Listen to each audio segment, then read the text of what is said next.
Hello, I'm Toby Fox from 1.5 million new homes, the local government challenge, sponsored by Redloft and Hill Group. This is all about the government's agenda to build 1.5 million new homes and the key delivery arm for that agenda, which is local government. Either as a planning authority or as a joint venture partner or as a direct deliverer of new homes, local government is key to the government's ambition. So I'm here in Cambridge to understand a bit better what works and what needs to change to enable councils to deliver more homes. And I'm here with Ben Binns from Cambridge City Council, Assistant Director for Development, and we're in this beautiful scheme in Cambridge. Ben, can you set the scene for us and tell us a bit about where we are, the location of this place, its history, and what you've delivered here? Yeah, so this is the old Mill Road depot. It used to be a council depot where all our trucks and all our vehicles got repaired and stored and so on. And you can imagine a brownfield site, all the stuff that was in the ground that had to be dug out. And we're right next to a station, aren't we? And we're right next to the station, so the railway line to the right of us. We've got a conservation area to the left of us, beautiful Cambridge brick Victorian houses. So it's a very constrained site. Not to mention the contaminants below ground because it was a depot. So difficult site, and as you know in Cambridge is very low lying, and so the water level's quite low. So if you do dig quite below ground, which we did on this case, you have to be very careful with your water levels as well. And of course we've got a water scarcity problem to add on top of all the challenges we have. But yeah, there's 230 homes here. Right. It's 50-50 mixed tenure, so 118 council homes. We've got a community centre and there's some retail outlets here. This block is all council, stunning. I challenge anyone to come up with a better council house block than this one, and it's the architects wanted it to sort of give a sort of urban grain against the railway, a sort of warehouse looking to that, and the tenants that have moved in love it. Who are the architects on this? The architects on this site were Allies and Morrison. Okay. And when you say council housing, what's the tenure? Is that social housing? So this is what we call council rent. So it's a little bit above social rent. It's around 50% of market rent. And does that account for all of the council housing on this scheme? On this scheme, it does account for that. That's the rent we've targeted for this. And how long did it take you to deliver this? So this, we started on site in 2018, and we completed about 2025. So it did get delayed because of COVID predominantly, but we also, because we've got an underground car park here, and I mentioned the water levels, we had a long discussion with the Environmental Agency on decontaminating the water we were trying to extract. So difficult site, but actually the outcome's been fantastic. So Ben, you said fantastic. You described this as fantastic. What is it that's fantastic about this scheme from the council's point of view? Well, what's fantastic about this scheme is mixed tenure, and if you look around, it's very difficult to tell what's a council home and what's a private home. And some of these private flats, they're going upwards to 750,000. The houses might be up to 1 million, and they're living in what is a mixed and balanced community with council tenants, and that's how we want to see placemaking in Cambridge. Can you describe why that is? For someone who's never worked at a local authority or put together a housing development, why does it matter that you have this sort of blind tenure? It matters a lot because the danger and the risk, if you don't do that, is that you create pockets of wealth, and then you create pockets of low income or deprivation, and then the two communities don't mix. That doesn't create a mixed and balanced community.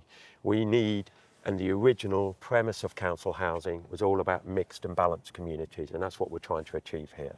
And what about in terms of the sort of the connectivity of the site and other factors in its design? What else is contributing to making this a good place?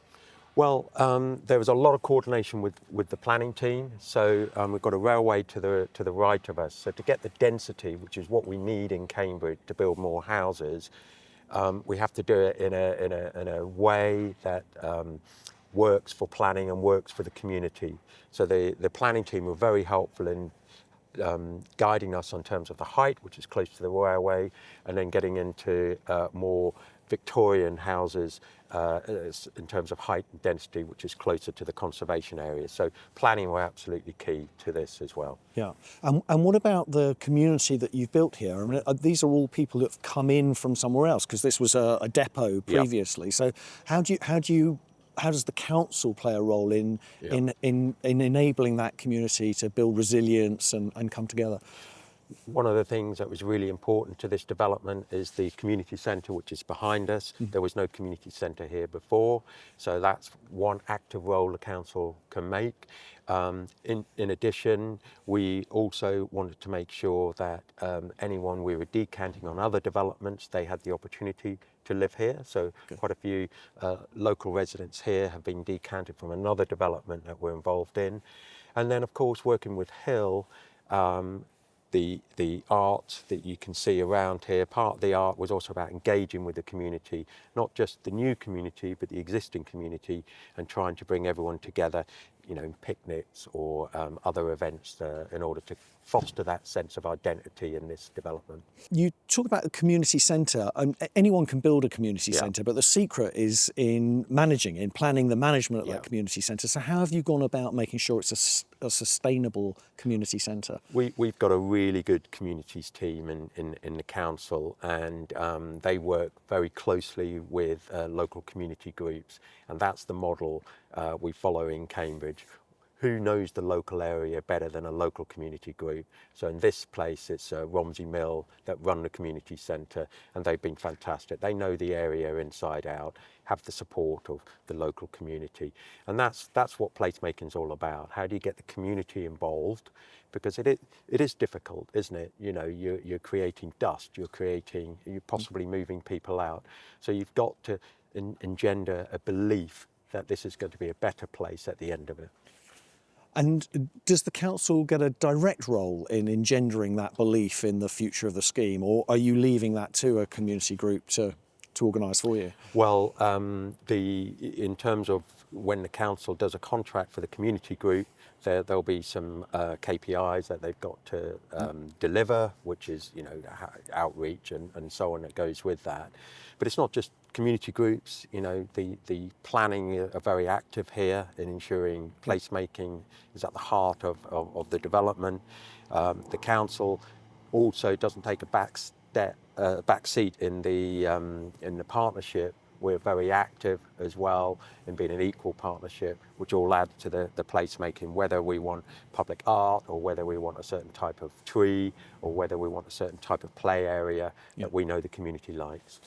And in terms of the design overall, it seems that you haven't been cutting corners on cost like has to happen sometimes to make a scheme viable and so on, and that's presumably down to the partnership that you have with the developer in order to bring this forward.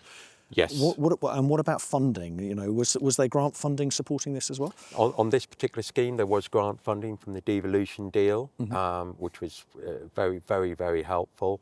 The council also financed the scheme in terms of debt financing for the development.